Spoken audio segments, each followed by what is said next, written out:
Impeachment? Ang impeachment ni VP Inday Sara ay politika. When we say politika, di ba, impeachment is not just a legal but a political process. Ang proseso ng political as defined in our Constitution is because yung taong to, wala na. As an official, hindi na siya makafunction, wala nang pagtitiwala ang institusyon, nakakasama na sa bansa. Politika, sinasabi ko, yung eleksyon ng 2028, gusto nila matanggal si VP Inday Sara para wala na silang kalaban. Ngayon, ang main case nila was the COA findings.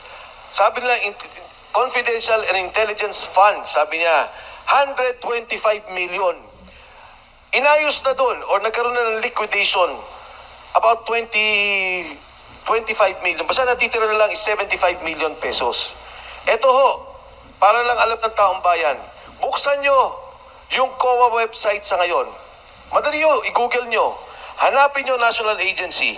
Magkano ang unliquidated, suspended na mga funds of the different agencies.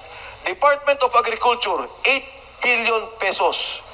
Suspended, unliquidated.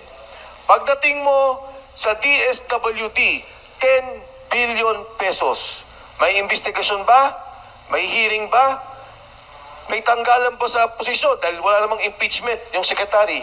Wala. Pagdating mo ng Department of Health, 9.5 billion pesos. Andyan no, suspended, unliquidated. Pero nasa COA pa. Tingnan nyo yung DOH, nakalagay pa doon about 125 million expired medicines or about to expire. May hearing ba? May pandinig ba? So, pinag-uusapan pa lang natin yung mga ahensya dahil pinaparallel ko yung charges nila against the Vice President against the agencies of government. CHED, Commission on Higher Education, 300 million pesos. Andyan po, suspended, unliquidated. Sa pangkamalakihang issue, ang dami natin pinag-uusapan dito sa flood control, billion. 1.5 trillion pesos. Delivery, billion. Nagkaroon ba sila ng investigasyon? Meron bang nakasuhan? So ito yung pangkalatan. Tinitingnan natin na sitwasyon ng ating bansa, yung problema ng korupsyon o yung investigasyon na gusto nila. Ginigipit nyo yung isang Vice President na hindi pa nga nakasuhan, pending sa COA, 75 million. And yet, yung maraming kaso sa ngayon ay hindi nyo pinapansin. Hindi nyo binibigyan pansin dahil sadya ayaw nyo lang tumakbo sa 2028 si Inday Sara Duterte. In short, Kong Mike, you're not in favor of impeachment of the Vice President. You're not in favor. You know, when we filed against, nung nag-file yung Makabayan Black, Oo. diba? Sabi ng Makabayan Black, we will file. Sabi ko, I respect that. I respect that. But for Congress, magkaroon ng hearing kay VP, hindi nila pinakinggan, walang substance yung kay Presidente Marcos, ay kalokohan. Talagang bias, kalokohan, and political in a sense of the elections for 2028. Of course, yung dynamics yun, you and I know as politicians, na dynamics ng Congress yan, ng House. Ano? Last question na lang, Mike, before we go into Q&A, do you still consider yourself an activist for social reforms? And what is your stake? Kung halimbawa, successfully itong ginagawa ninyo, and for some reason or another, the Marcos administration is ousted or falls, do you have any stake in that situation? Alam nyo, Kong JV, tayong dalawa nag-Congress, nung panahon natin, di ba sasabihin ng national, ng executive, meron kayong 70 million, 30 million ilagay nyo sa SOF, yung mga tulong sa ospital, tulong, 40 million maglagay kayo ng mga budget nyo for hard projects, infrastructure. At that time, binabatikos na tayo. Bakit may pondo Kongreso? Bakit kayo merong ganyan? Ang prinsipyo naman nun is because may mga proyekto na baka hindi nakikita ng nasyonal, kailangan nating ayusin. Like sa distrito ko, problema ng patubig, problema ng passbook lang, kuryente, tutulong ka. Ito yung mga maliliit na problema na hindi na tinitingnan ng national government. Anong nangyari dito? Ngayon Kung magugulat ka, Congressman, lahat kayo, tig 2 billion pesos. Insert na lang. Wala na CDA. Hindi na insertion. Simula pa lang. Sa National Executive Program pa lang, What do they call that now? yung parametric formula. Okay. So, ang DPWH, bago pa siya gumawa ng budget, tatanungin niya yung mga congressmen, tig to 2 billion kayo. For DPWH. For So DPWH. ito yung kinukonsider during our time na hard. Hard Yes, CDF but yan nung can ano, you diba? imagine, ang punto mo 700 billion pesos, ang napupunta na kagad sa Kongreso. Sa mga distrito, 4 billion pesos. 400 billion pesos. Anong epekto niyan? O ngayon, nagka-problema tayo. Subway, dapat tapos na ng 2028. Dapat ngayon, pwede na tayong parang Hong Kong, Japan, bumabiyahe. Ginawa nila, kinuha yung pondo ng subway, inalagay sa unprogrammed allocation. Okay. Pagkatapos, yung kinuha nila, ayun, flood control ang ginawang proyekto. Okay. Okay. So, Kong Mike, baka maubusan tayo oras, no? Sabi ko nga, if you give Kong Mike a microphone, it's almost impossible to know when he will stop. Kung totoo ba na si Pangulo nga Bongbong Marcos yung Pangulo ho ng mga magnanakaw dito sa Pilipinas? Si Pangulong Bongbong Marcos, di ba nagsalita siya na maya naman kayo and gusto niya talagang imbestigahan kung sino itong mga involved.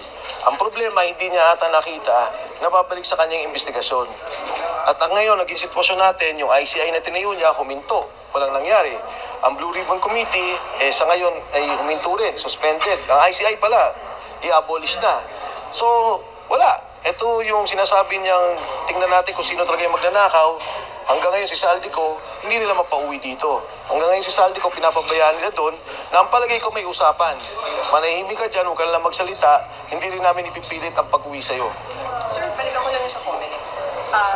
Hindi ba kayo nag-file na declaration na nag-donate kayo kay Senator Rodante Magpalagay? Ano yun sometime January, early January, so wala naman kaming need. Tsaka usually, pag ikaw ba nag-donate, di ba, usually kandidato yung magsasabi sa'yo na, uy, pakiayos mo to, may kulang na ganito. Pero, the fact is, yung kay Senator Marcoleta, dismissed na. Ba't naman kami ang makakasama sa kaso? Yung parang akyat bahay, di ba, tinulungan mo makaakyat? Yung pumasok sa bahay, walang kaso, yung nagtulak pa akyat, may kaso? Ba't ganun? Ano na pag-usapan niyo kagabi ni Senator? Tawa ako ng tawa. Sabi ko sa kanya, bakit kami may kaso, ikaw wala? Ano sabi po niya? Natawa din siya. Sir, follow-up ko lang dahil na sinasabi na you would rely on Congressman para mapalabas yung si Martin Romualdez. Appointee siya ng Pangulo eh. Paano tayo makakaasa na talaga papalabas nila?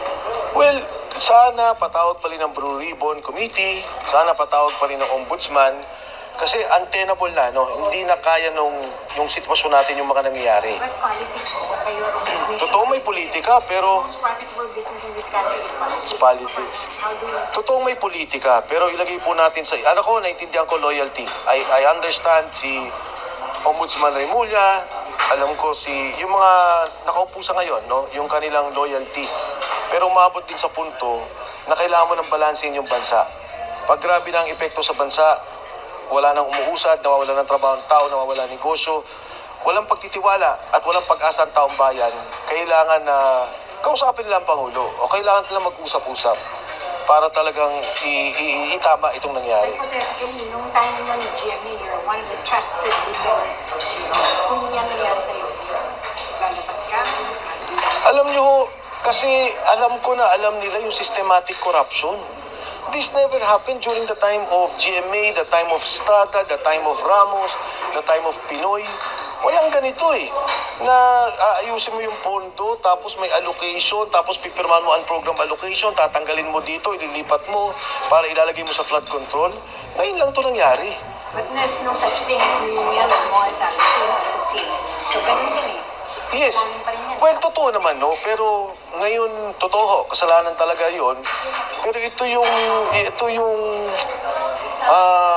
parang isang bagay na hindi dapat pinayagan ng isang Pangulo. Hindi dapat ang Pangulo ang gumawa ng ganito. Alam niya yung korupsyon na nangyari, alam niya yung ginagawa, hindi niya to dapat pinayagan. What are you saying to your